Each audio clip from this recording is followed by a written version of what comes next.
আমরা করছি, ব্যর্থতা আছে, কিন্তু একটু লোকজনকে একটা স্টান্স দেবেন যে ওনারা চেষ্টা করছেন যতটুকু। এবং we want to leave a footprint. আমরা সব কিছু করতে পারবো না, বড় বড় সংস্কারও করতে পারবো না, ব্যাংকিং আইন টাইন চেঞ্জ করা, এগুলোকে আমি বলছি করবো এখন। কিন্তু ফুটপ্রিন্টটা মানে অ্যাটলিস্ট আমরা যেটা করছি লোকজন কনভিন্স, এটা যেন ওরা কন্টিনিউ করে। কারণ দ্রুত আমরা কিছু করব, মধ্যমেয়াদী হয়তো বেশি করতে পারবো না, দীর্ঘমেয়াদী বেশিরভাগ করতে হবে। এটা কিন্তু একটা পলিটিক্যাল গভর্নমেন্ট। সেইখানে আপনারা একটু, কারণ যারা আসবেন তাদের ভিতরে রেসপন্সিবল হতে হবে। আমাদের ভুল ত্রুটিটা থাকবে। একটা সুবিধায় বলতে আমরা নিজেরও কিছু লার্ন করি। যেমন ওই ভ্যাটের ব্যাপারে আমাদের চাপ আছে বাড়াতে, ওটা বললো যে কি তুমি ওষুধের উপর আবার দিলা, আবার বলে আইএসপির উপর দিলা, আবার একজন বলে চশমারও কমিয়ে দেয়। আমাকে না, চশমারও কমাবো না। বাংলাদেশ কোন দেশে চশমা 250-300 টাকা চশমা পাওয়া যায়? ম্যাক্সিমাম হলো 1200 টাকা। পৃথিবীর যে কোনো দেশে যেমন একটা চশমা 50 থেকে 100 টাকা মিনিমাম। এবার একজন বলে না, 100-200 টাকাতে চশমা কিনে, আমাকে তো আরও 20 টাকা দেন। সবই যদি ভ্যাট কমাই দিত তো আমার সরকারের ইনকাম কোথায়?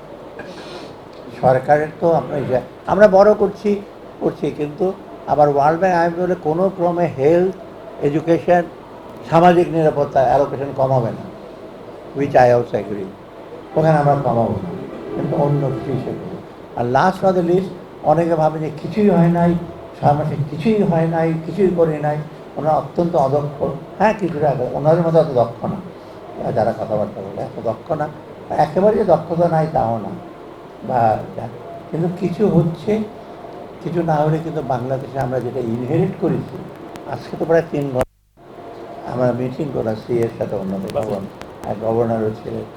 আর উনি বলে যেই জিনিস আমরা ইনহেরিট করেছি ভেতরে আপনার বুঝতে পারবেন এত বড় একটা খত, এবং এটা থেকে আমরা স্যালভেজ করছি, যেটা আমরা ইংরেজিতে বলে counter factual argument. Counter factual মানে এনার যদি না আসতো কী হতো? সাপোজ আমরা নিতাম না, পলিটিক্যাল গভর্নমেন্ট থাকতো, ওই উন্নয়নের বার্তা আমাদের শোনাইতো, ইনফ্লেশন কমে গেছে, গ্রোথ বেড়ে গেছে, কিন্তু ইনফ্লেশন আবার 10% আমরা তো বলছি না কমে গেছে, যাই হোক যেটা হয়।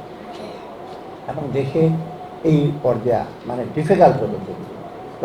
আর তাছাড়া বাইরে যারা ডোনাররা আছে তারা কিন্তু মোটামুটি সন্তুষ্ট যে আমরা যে টাকাটা নেব ওটা ওয়ার্থ স্পেন্ড। এই জন্যে কিন্তু ওরা, আমি যেখানে ইসলামিক ডেভেলপমেন্ট ব্যাংকে আমি গেলাম, সেখানে মিটিংয়ে ওরা এনার্জি এবং এলএনজিতে টাকা দেয়, আপনারা জানেন তাই না, আইটিএফসি। কারণ আমি বললাম আমাদের $1 মিলিয়ন তো আমি সার আনবো।